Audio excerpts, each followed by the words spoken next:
ஹல்லேலூயா, ஹல்லேலூயா. ஆமாம், இயேசு உயிர்த்து விட்டான். பாஸ்கா புகழுரை நல்லா இருந்துச்சா? நல்லா இல்லை தானே? நல்லா இல்லைன்னு எனக்கு தெரியும். அதனால தான் இப்போ திரும்ப உங்களுக்கு நல்ல ஒரு பாட்டு பாட போகிறேன். பாஸ்கா புகழுரை சரியாக பாடாததுனால, திருப்தி இல்லாததுனால இப்போ ஒரு பாட்டு பாடலான்னு எனக்கு ஒரு ரொம்ப ஆசையாக இருக்குது. அதனால் நீங்கள் கேட்க வேண்டும். ஆண்டவர் இயேசு கிறிஸ்து உயிர்த்து விட்டான். அவர் எப்படியோ உயிர்த்தார். நாம் அந்த மகிழ்ச்சியில் நாம் இப்பொழுது பங்கெடுத்திருக்கின்றோம். இரட்டிப்பான மகிழ்ச்சி, எல்லாம் மகிழ்ச்சி. இந்த இரவு நேரத்தில் நள்ளிரவில் நாம் இப்பொழுது எல்லோரும் பாருங்கள், எல்லாம் புத்தாடைகள் பல எல்லாம் உடுத்திட்டு வந்திருக்கிறோம். 40 நாள் எந்த விதமான ஆடம்பரமும் இல்லாமல் இப்பொழுது ஆடம்பரத்தோடு அமர்ந்து கொண்டு இருக்கிறோம். ஒரு சிலரெல்லாம் சோகமாக இருக்கிறீங்க. ஏன்னு தெரியல. ஏன் சோகம்னு தெரியல. என்னையை பார்க்கறதுனாலயா? என்னையை பார்க்கறதுனால யாரும் சோகப்பட வேண்டாம். ஹல்லேலூயா. உயிர்த்தா கிறிஸ்து உயிர்த்தா, இந்த உலகையே உயிர்த்து விட்டா. வென்றா கிறிஸ்து வென்றா, இந்த அலகையை வென்று விட்டா. உயிர்த்தா கிறிஸ்து உயிர்த்தா, இந்த உலகையே உயிர்த்து விட்டா. வென்றா கிறிஸ்து வென்றா, இந்த அகிலத்தை வென்று விட்டா. ஆர்ப்பரிப்போமே அல்லேலூயா அல்லேலூயா, ஆனந்திப்போமே அல்லேலூயா அல்லேலூயா. ஆர்ப்பரிப்போமே அல்லேலூயா அல்லேலூயா, ஆனந்திப்போமே அல்லேலூயா அல்லேலூயா. உயிர்த்தா கிறிஸ்து உயிர்த்தா, இந்த உலகையே உயிர்த்து விட்டா. வென்றா கிறிஸ்து வென்றா, இந்த அலகையை வென்று விட்டா. மரணத்தை வென்ற மாவீரன், மனுக்குலமீட்ட இறைமைந்தன். மரணத்தை மீட்ட மாவீரன், மனுக்குலமீட்ட இறைமைந்தன். கல்லறை விட்டு உயிர்த்தெழுந்தா, கவலைகள் நமக்கு இனி இல்லை. கல்லறை விட்டு உயிர்த்தெழுந்தா, கவலைகள் நமக்கு இனி இல்லை. உயிர்த்தா கிறிஸ்து உயிர்த்தா, இந்த உலகையே உயிர்த்து விட்டா. வென்றா கிறிஸ்து வென்றா, இந்த அகிலத்தை வென்று விட்டா. ஆர்ப்பரிப்போமே அல்லேலூயா அல்லேலூயா, ஆனந்திப்போமே அல்லேலூயா அல்லேலூயா. ஆர்ப்பரிப்போமே அல்லேலூயா அல்லேலூயா, ஆனந்திப்போமே அல்லேலூயா அல்லேலூயா. ஹல்லேலூயா.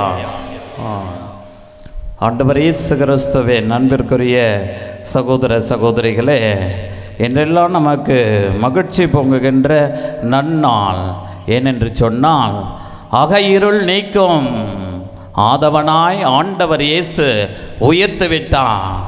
பகலவன் இயேசுவின் ஒளியினிலே நாம் எல்லோரும் பக்தியுடன் இணைந்திடுவோம்.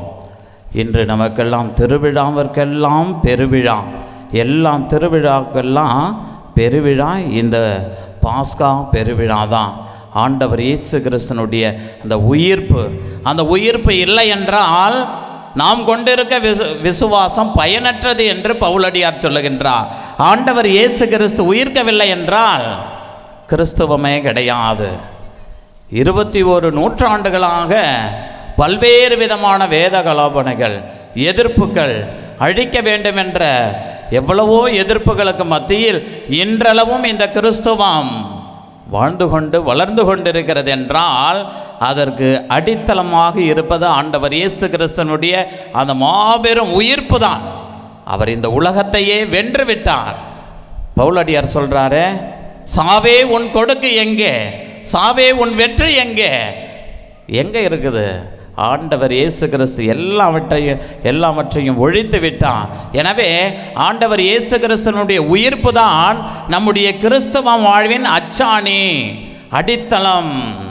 நாம் கொண்டிருக்கின்ற நம்பிக்கை எல்லாம் அதிலே தான் இருக்கின்றது. அது மட்டுமல்லாமல் நம்முடைய உயிர்ப்பையும் ஆண்டவர் இயேசு கிறிஸ்துவனுடைய உயிர்ப்பு உறுதி செய்கின்றது. ஆண்டவர் இயேசு கிறிஸ்துவோடு எவரெல்லாம் இறந்தார்களோ, எவரெல்லாம் துயருற்றார்களோ, அவர்களெல்லாம் ஆண்டவர் இயேசு கிறிஸ்துவோடு உயிர் பெற்று எழுகின்றார்கள். நாம் அனைவரும் திருமுழுக்கிலே ஆண்டவர் இயேசு கிறிஸ்துவோடு நாம் ஒன்றாக இணைக்கப்பட்டிருக்கின்றோம். கல்வாரி பாடுகளிலே அவரோடு நாம் இறந்திருக்கின்றோம். இந்த உயிர்ப்பிலே நாம் எல்லோருக்கும் பங்குண்டு. ஹல்லேலூயா!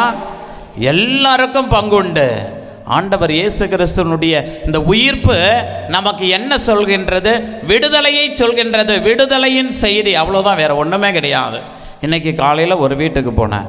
ஏன் ஃபாதர் வீட்டுக்கு போனீங்க? சும்மா சாதாரண போல வேலையாக தான் போனேன். அதுக்கு ஏதாவது கதை சொல்லக்கூடாது. போனப்போ அவர்களுடைய அந்த வாழ்க்கை சாட்சியத்தை சொல்கின்ற பொழுது உள்ளத்தை தொட்டதாக இருந்தது.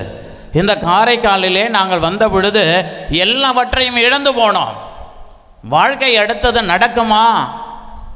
இறக்கும் தருவாயில் இருந்த எங்களை ஆண்டவர் தான் சாட்சிகளாக மாற்றினார் என்று சொன்னார்கள். ரொம்ப நீண்ட நெடிய வரலாற்றை சொன்னார்கள். எவ்வளவு அவர்கள் துன்புற்றார்கள். வாழ்க்கையில் எல்லாவற்றையும் இழந்து ஒடுங்கி போனார்கள். கடைசியில் இன்னைக்கு ஆண்டவர் எங்களை நல்ல நிலையில் வைத்திருக்கின்றார். இந்த ஊரில் எங்களை காலூன்ற செய்திருக்கின்றார். மதிப்போடும் மாண்போடும் எங்களை வாழச் செய்து கொண்டிருக்கிறார் என்று அந்த குடும்பத்தார் இன்னைக்கு காலைல என்னோடு பகிர்ந்து கொண்டாங்க. எனக்கு காலை சாப்பாடும் கொடுத்தாங்க. நல்ல மகிழ்ச்சியாக இருந்தது. அன்பிற்குரியவர்களே, எதற்கு சொல்லுகிறேன் என்றால், இந்த உயிர்ப்பு செய்தி, இந்த ஆண்டவருடைய அந்த உயிர்ப்பு உங்களுக்கு அதைத்தான் சொல்லுகின்றது. வேற எதுவுமே கிடையாது. நீங்கள் எல்லாவற்றையும் இழந்த பொழுதில் நம்பிக்கையை மட்டும் இழந்து விடாதீர்கள். இந்த ஆண்டவரை போன்று நீங்கள் தந்தையையே எல்லா நிலையிலும் சார்ந்து இருங்கள். அதுதான் இந்த உயிர்ப்பு செய்து சொல்லுது. வேற ஒன்றுமே கிடையாது. என்ன என்பதை திருவிவிலியத்தின் அடிப்படையிலே பார்ப்போம். இந்த 4 நற்செய்தியும், முதல் 3 நற்செய்தி ஒத்தமை நற்செய்தி, எப்பொழுதும் யோவான் தனியாக தான் எழுதுவார். ஆனால் இந்த ஒரு காரியத்தில் மட்டும் 4 நற்செய்தியிலும் குறிப்பிடப்பட்டிருக்கும். ஆண்டவர் இயேசு கிறிஸ்து உயிர்த்த பொழுது என்ன சொல்லப்படுகின்றது? நீங்கள் கலிலேயாவிற்கு போங்கள் என்று சொல்லப்படுகின்றது. மத்தேயு நற்செய்தி 4வது அதிகாரம் எடுத்து பாருங்க. ஆண்டவர் இயேசு கிறிஸ்துனுடைய பணி, கலிலேயாவில் தன்னுடைய பணியினுடைய தொடக்கம், அதுதான் தலைப்பு கொடுக்கப்பட்டிருக்கும். அடுத்தது மார்க்கு நற்செய்தி 1 அதிகாரத்தில் எடுத்து பாருங்க. கலிலேயாவில் இயேசுவின் பணி தொடக்கம், அதுதான் போட்டிருக்கோம். திருப்பி லூக்கா நற்செய்தி எடுத்து பாருங்க. 4வது அதிகாரத்தில் எடுத்து பார்த்தோன்னா இயேசுவின் பணி கலிலேயாவில் தொடக்கம். அதே போன்று யோவான் நற்செய்தியில் பார்த்தோம் என்றால் கானா ஊரில், கலிலேயாவில் உள்ள கானா ஊரில் திருமணம் ஒன்று நடந்து அங்கே தான் இயேசு தன்னுடைய பணி வாழ்வை தொடங்குகின்றார். அப்படி என்றால் இந்த ஆண்டவர் இயேசு கிறிஸ்துனுடைய பணி வாழ்வினுடைய தொடக்கம் கலிலேயா. இவன் ஒரு கலிலேயன். எனவே தான் பிலாத்து கலிலேயாவிடம், அந்த கலிலேயாவின் அரசன் ஏரோதிடம் அனுப்புகிறான். இவன் கலிலேயன் தானே, அவர் பாஸ்கா விருந்திற்காக விருந்தினராக ஏரோது மன்னன் இங்கே வந்திருக்கிறான். எனவே இந்த இயேசுவை அவரிடம் அனுப்புங்கள் என்று அங்கே அனுப்புகின்ற பொழுது அந்த ஏரோது மன்னன், ஆண்டவர் இயேசுவை வந்து விட்டாயோ, உன்னை பார்ப்பதற்காக நான் ஆவலாய் இத்தனை நாள் காத்து கொண்டிருந்தேன். என் முன்பாக ஒரு புதுமையை செய்தார் என்றால் உன்னை நான் விடுதலை செய்கிறேன் என்று அந்த ஏரோது சொல்றார். ஆண்டவர் எந்த புதுமையும் செய்ய மாட்டார். ஆண்டவர் பாருங்க, அவருடைய பணி வாழ்வு அந்த கலிலேயாவில் தான் தொடங்குகின்றது. அந்த கலிலேயாவில் தொடங்கப்பட்ட பணி மாட்சி நிறைந்த நல்ல மாண்புக்குரிய பிரபலமான பணி. பட்டி தொட்டிகள் எல்லாம் இயேசுவினுடைய பெயர் பரவியது. நாசரேத்தூர் இயேசு, யோசேப்பின் மகன், மரியாவின் மகன், அவர் வல்ல செயல்களை எல்லாம் செய்கின்றாராம். அவரை தொட்டவர்கள் எல்லாம் நலம் பெறுகின்றார்கள். அவர் ஒரு வாரத்தை சொன்னாலே போதும், முடக்குவாதமுற்றவர் எழுந்து நடக்கின்றான். செத்தவர்கள் எல்லாம் உயிர் பெற்று எழுகின்றார்கள். தண்ணீரெல்லாம் திராட்சை ரசமாக மாறுகின்றதாம்.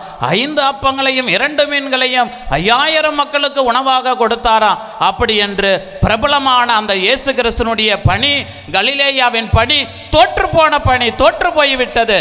அவரை சிலுவையில் அறைந்து விட்டார்கள். கலிலேயாவில் அவர் மாட்சியோடு ஆற்றிய வல்ல செயல்கள் எல்லாவற்றையும் 3 ஆணிகளுக்குள் அடக்கிவிட்டார்கள். கலிலேயாவின் பணி தோற்று போன பணி, இயேசு கிறிஸ்துவினுடைய பணி தோற்று போன பணி, தோற்று போன பணி. அவ்வளோதான். அவருடைய செஞ்ச வல்ல செயல் எல்லாமே போச்சு, எல்லாமே போச்சு. கடல் மீது நடந்தார், எவ்வளவு சுகம் தந்தார், எவ்வளவு வல்ல செயல்கள் செய்தார். எல்லாம் நன்றி கெட்டவர்கள், எல்லாம் அவரை விட்டு ஓடி போய்விட்டார்கள். அவரால் பார்த்து பார்த்து தேர்ந்தெடுக்கப்பட்ட 12 அப்போஸ்தலர்கள் துரோகியாக மாறி போனான். காட்டி கொடுத்தார், தெரியாது என்று மறுதளித்தார்கள்.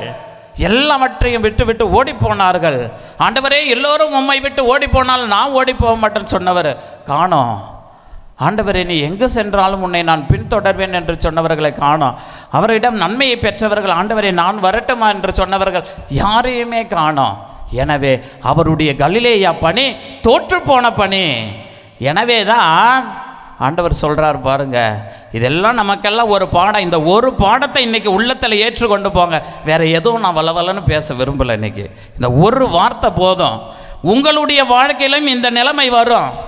எல்லோர் முன்பாகவும் நீங்கள் ஒடுங்கி போவீர்கள். உங்களை ஒடுக்கி விடுவார்கள், அடக்கி விடுவார்கள். நீங்கள் அழிந்து போக வேண்டும் என்று நினைப்பார்கள். எல்லாவற்றையும் இழந்த நிலையில் தன்னந்தனியாக நிற்க வேண்டிய நிலை வரும். ஆண்டவர் இயேசு கிறிஸ்துவை போன்று நாமும் வாழ்விலே ஒரு நாள் தோற்று போய் நிற்போம். அது எல்லாருக்கும் அந்த நிலை வரும். எல்லாம் இழந்து விடுவோம். வீடு போயிடும், வாசல் போயிடும், வாழ்க்கை போயிடும், நிம்மதி போயிடும், மன அமைதி போயிடும், எல்லாமே போயிடும். வாழ்க்கையில் அந்த வெறுமையை உணர்வோம், வெறுப்பை உணர்வோம். எல்லாரும் வெறுப்பார்கள், எல்லோரும் புரணி பேசுவார்கள், எல்லோரும் ஒதுக்குவார்கள், எல்லோரும் நமக்கு எதிராக சூழ்ச்சி செய்வார்கள். இதற்கெல்லாம் ஆண்டவர் இயேசு கிறிஸ்துவினுடைய வாழ்வு நமக்கெல்லாம் மிகச்சிறந்த பாடம். எனவே தான் ஆண்டவர் சொல்கிறாரு, அவர் செத்து உயிர்த்த உடனே அவங்க அம்மாவை போய் பார்த்துருக்கலாம், சீடர்களை பார்த்துருக்கலாம். ஆனால் அதெல்லாம் அவர் செய்யலை. என்ன சொல்கிறாரு? கலிலேயாவிற்கு அவர்களை போக சொல்லுங்கள், நான் அவர்களுக்கு முன்பாக நான் கலிலேயாவில் இருக்கிறேன் என்று சொல்கிறா. எதுக்கு சொல்கிறா தெரியுமா? எந்த கலிலேயாவில் நான் தொடங்கிய பணி தோற்று போனதோ அதே கலிலேயாவில் நான் மீண்டும் என்னுடைய பணியை தொடங்குவேன் என்று சொல்லி ஆண்டவர் அந்த கலிலேயாவில் மீண்டும் சீடர்களை ஒன்று கூட்டி தூய ஆவியானவரை அவர்களுக்கு கொடையாக கொடுத்து அவர் அனுப்புகின்றார். அவர் அனுப்பிய இந்த பணி இந்த உலகம் முழுவதும் இப்பொழுது ஆழம் விழுது போல் பரவி கிடக்கின்றது. எவராலும் அழிக்க முடியாது. அதுபோன்று வாழ்வை இழந்து போன உங்களுக்கு ஆண்டவர் சொல்கின்ற செய்தி, ஆண்டவர் உங்களை எவர் முன்பாக நீங்கள் தலைகுனிந்து இருக்கின்றீர்களோ அவர் முன்பாக ஆண்டவர் உங்களை மாட்சியுடன் மாண்புற செய்வார். ஹல்லேலூயா. அதுதான் இன்னைக்கு உயிர்ப்பு செய்தி. வேற எதுவுமே கிடையாது, வேற எதுவுமே கிடையாது. எந்த இடத்துல ஆண்டவர் தோற்று போனதாக அவரை அறைந்து விட்டார்கள், சாகடித்ததாக நினைத்தார்களோ அதே கலிலேயாவில் ஆண்டவர் மீண்டும் மாட்சியுடன் உயிர் பெற்று இருந்தாரே, அதுதான் இன்றைக்கு வாசங்கள்லாம் என்ன சொல்லுது? அந்த எகிப்தியர் எவ்வளவு புதுமைகளை எல்லாம் செய்தார்கள், அந்த பார்வோன் எவ்வளவு கொடுமைகளை எல்லாம் செய்தான். ஆனாலும் அந்த இஸ்ரேல் மக்களுக்கு ஆண்டவர் என்ன செய்தார்? அற்புதம் பாருங்க. அப்போ மோசே என்ன சொல்ற? ஆண்டவரே, எங்களுக்கு முன்பாக இந்த செங்கடல் இருக்கின்றதை நாங்கள் என்ன செய்வோம் என்று சொன்ன பொழுது, ஏன் இந்த மக்கள் என்னை நோக்கி அழுகின்றார்கள்? நீ முன்னே செல், உன்னுடைய கரங்களில் இருக்கின்ற கோலை இந்த நதியின் மீது செங்கடல் மீது நீட்டு என்று சொல்கின்றான். அங்கே நீட்டுகின்ற பொழுது அங்கே அந்த நீர் ரெண்டாக பிரிதான், சுவராக இருக்குதான். இந்த இஸ்ரேல் மக்கள் மட்டும் அவர்கள் கட்டாந்தரையில் நடந்து சென்றார்களா? எவ்வளவு ஒரு புதுமை! அதுதான் அவர்களுடைய நம்பிக்கை. அப்படி என்ன தனிப்பட்ட ஆண்டவர் அவர்களுக்கு ஆசீர்வாதம்? ஆண்டவரை நம்பினார்கள். இறைவன் எனக்கு இவர்தானே, இவரை போற்றி புகழ்ந்திடுவே. எவ்வளோ மகிழ்ச்சியோடு பாடினார்கள்.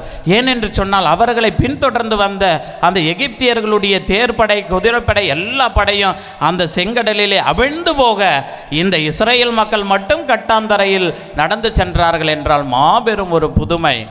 வாழ்விழந்தவர்களுக்கெல்லாம் ஆண்டவர் முன் சென்று வழி நடத்துவார். எனவே என் அன்பு மக்களே, வாழ்க்கையிலே எல்லாவற்றையும் இழந்து போய்விட்டீர்களா? ஆண்டவர் மீது நம்பிக்கையை மட்டும் இழந்து விடாதீர்கள். இந்த உயிர்த்த ஆண்டவரை கண்முன் கொள்ளுங்கள். இறைவனாய் இருந்தும் அத்தகைய வல்ல செயல்களை செய்தும் கூட அவர் பணி தோற்று போயிருந்தாலும் கூட மீண்டும் அதே இடத்திலே நிலைநாட்டினாரே, அதுபோன்று நீங்களும் இந்த உலகத்திலே வாழ்ந்து காட்ட வேண்டும். வெற்றி வீரர்களாய் வாழ்ந்து காட்ட வேண்டும். மாட்சியோடு ஆண்டவரோடு நீங்கள் உயிர்த்தெழ வேண்டும். எனவே இந்த ஒரு பாடத்தை நீங்கள் உள்ளத்திலே பதித்து கொள்ளுங்கள். ஆண்டவர் சாவை அழித்தார், இருளை அழித்தார், ஒளியாய் உயிர்த்தெழுந்தார். முதல் வாசகத்திலே தொடக்கத்திலே ஆண்டவர் படைத்தது ஒளியைத்தான் படைத்தார். இந்த புதிய படைப்பாகிய புதிய பாஸ்காவிலே ஆண்டவர் ஒளியாய் வெற்றி வீரராய் உயிர்த்தெழுந்தார் என்றால் நம்முடைய இருளான வாழ்விற்கும் ஒரு நாள் ஒளி உண்டு. இந்த பாஸ்கா திரியாக இருக்கின்ற நம் ஆண்டவர் இயேசு கிறிஸ்து ஒளியாக நம்முடைய வாழ்விலே ஒளியேற்றுவார் என்ற சிந்தனையோடு நாம் பக்தியோடு ஜெபிப்போம். ஆண்டவர் தோற்றுவித்த வெற்றியின் நாள் இதுவே. இன்று அக்களிப்போம், அகமகிழ்வோம். அல்லேலூயா.